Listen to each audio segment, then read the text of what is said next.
The sale of sex in Canada has been the subject of harsh criticism for years. Kathleen Martens, the reporter of So Many Picktons, joins us to discuss how serial killers like Robert Pickton and the demand for sex impact Indigenous women and girls. Kathleen, thanks so much for joining us. What was it like to report on this? Hi, Brittany. Well, it was difficult. This was before I did the story before the national inquiry into missing and murdered women and girls.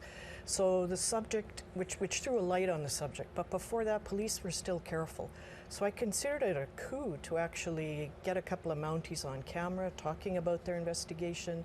I also thought I did a pretty good job being able to get in the back of a van with some cops and a cameraman and get out on the street and see how they interact with vulnerable people. So it took a little bit of arm twisting, but not too much, and I think everyone in the end was happy with the result. Even police, they could see that showing them interacting with people on the street showed that they weren't immune to what was going on the street, that they were interested and serious about building a database and keeping a better, closer eye on women and girls. You looked into why there are so many predators like Pickton in Canada. What did you find out?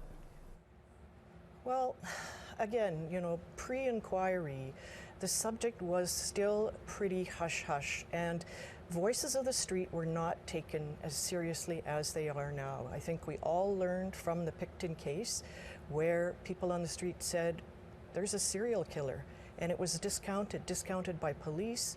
It took a newspaper reporter, actually, a dogged one, to keep reporting about it, and even then it was considered a bit of an outlier theory.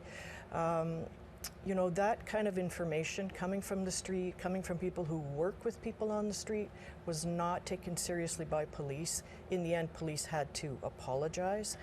But it's because of that disconnect between those groups, between who's being affected and who is then policing later, that gap is exploited by criminals. So police have long been criticized for how they investigate missing and murdered cases. What do families and advocates say could help the situation? Well, certainly a database like you saw in my piece there that K Division was building, with DNA and names of who's ever on the street, how long they've been there, how long they think they may be there. Also, what I mentioned earlier, the voices on the street, particularly Indigenous information and knowledge. Communities know which of their people are on the street, why they're there, how long they're there, what types of addictions and issues they're dealing with. And that information, I don't know, I think back then wasn't listened to. Now, that is being passed on certainly to patrol groups, these voluntary groups we see coming up across Canada that are also gathering intel and are able to pass that on.